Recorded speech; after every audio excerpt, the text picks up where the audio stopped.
everyone, welcome back to my channel. It's Lea here. Today I'm going to be telling you another story of my January 2000 stories about when I was in the 10th grade. It was the 23rd of January. I went to my friend's house.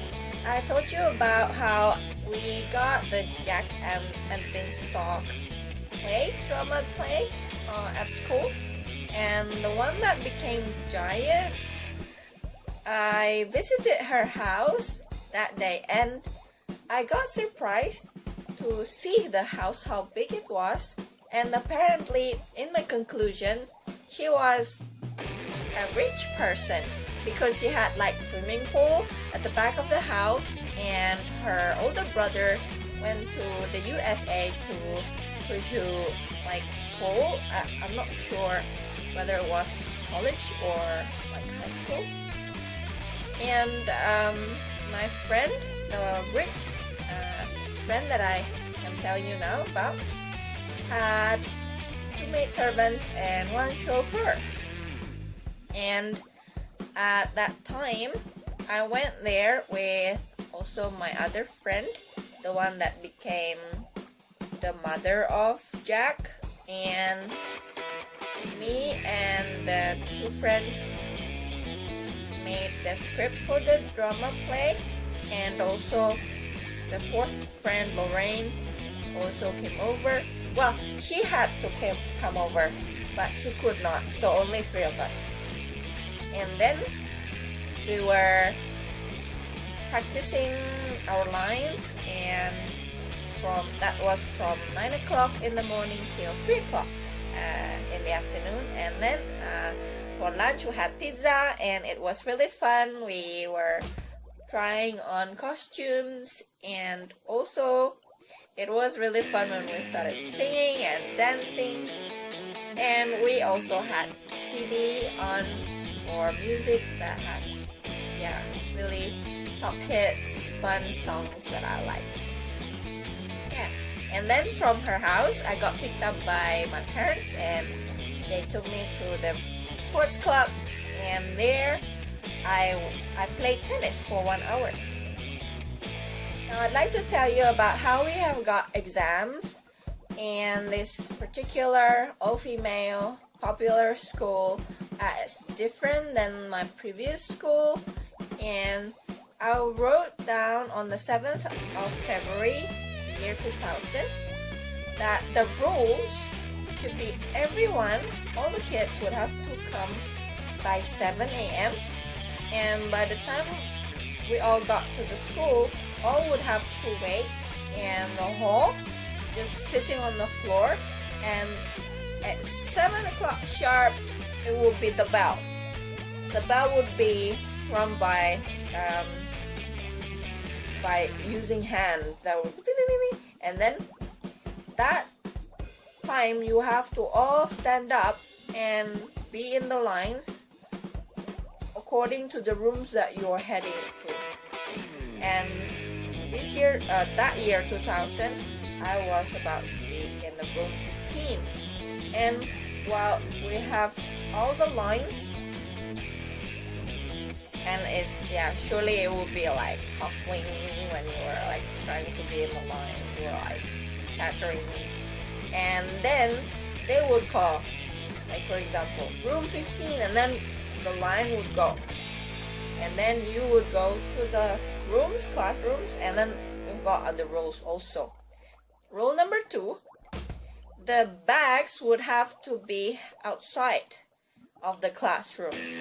So I was suggesting at that time not to put too many, and the purse, not too much money, and better to leave your phone at home. And then when it's break time, then you can get your bag back, and then you would have to wait in the hall again, and then be in the lines again according to the rooms, and walk to the classroom again, and all the bags would have to be outside of the rooms like so before. And when we're about to get home, you have to remember to bring your bag. And rule number 3, what should be brought to the classroom? The only things that you would have to bring the pencil, that's to be pencil, and eraser, and ruler, and sharpener, and we were not allowed to bring any pencil case. We could only use the transparent plastic bag for all the school supplies, so they can make sure that you would not cheat. And then all the tables were all in good condition in this school, so it's not like my previous school. The school before, we would have to all bring like plastic sheets to be put on the table, and then you put your exam paper on top of it, because my junior high school had holes on the table because students would damage the table and they could get away with it. But in this popular senior high school, all female high school, all tables were good, so we would not need to bring the plastic sheets. And rule number 4, for mathematics, you were not allowed to use calculator. So we would be given special recycled paper sheets to use for calculating manually, and there would be also other rules. Rule number 5, for everyone that got to the school late, but not more than 15 minutes late, would have to wait in front of the hall, and person on duty would bring her to the classroom. Oh, and then I wrote down, was it in the front of the hall or in front of the security guard? I wrote down that like I was not sure myself, because I think I have never been late. And the ones who got late more than 15 minutes cannot participate in the exam. So that for the first hour or the first subject that's got the exam, that means for that lesson, for that subject, the exam would score 0 for that student, but could join for the second exam for that day. Rule number 6, you have to take care of your health, because if you cannot get to school because you are sick, there would not be any other exam for you in the future for that particular subject, for that particular exam. So they would not give you that. So you would get 0 score if you're sick. Isn't that so mean? And then rule number 7, if you haven't paid for that monthly fee of your school tuition, you would not be able to participate in the exam. So you have to prove that you've paid by bringing the receipt for that month you've already paid. And if you didn't bring it, you have to phone, so your parents or someone at home would drive you herself or himself to the school, bringing the receipt to show as a proof. Rule number 8, you would get 0 if you cheated. If you cheat on the exam, and PS, exams start at 7:15. Rule number 9, it's getting long here.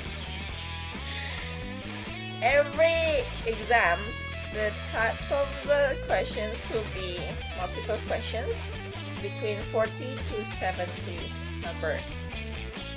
And rule number 10, first of all, you would write down your name, the code, the date, the subject, and signature.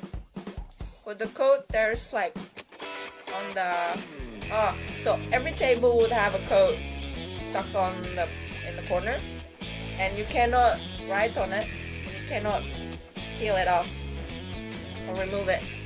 Rule number 11, if you finish, you can get out from the classroom before the time of the other students.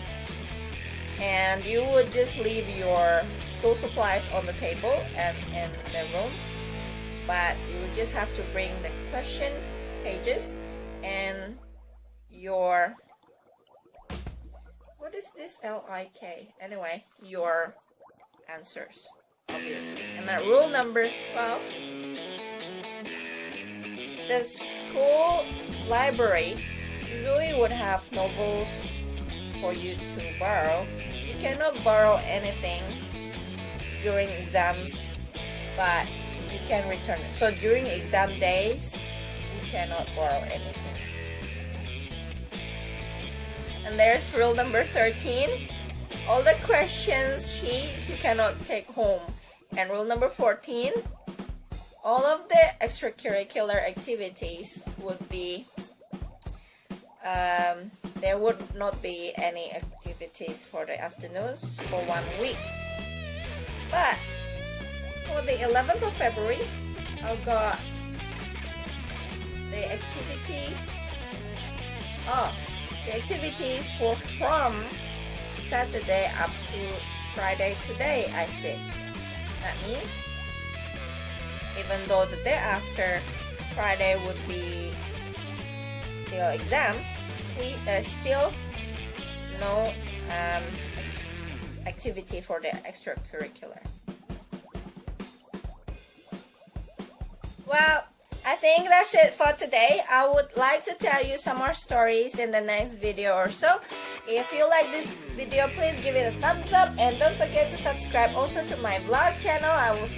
I've got the link down below, and share this video and leave a comment down below. And I see you in the next video. Bye!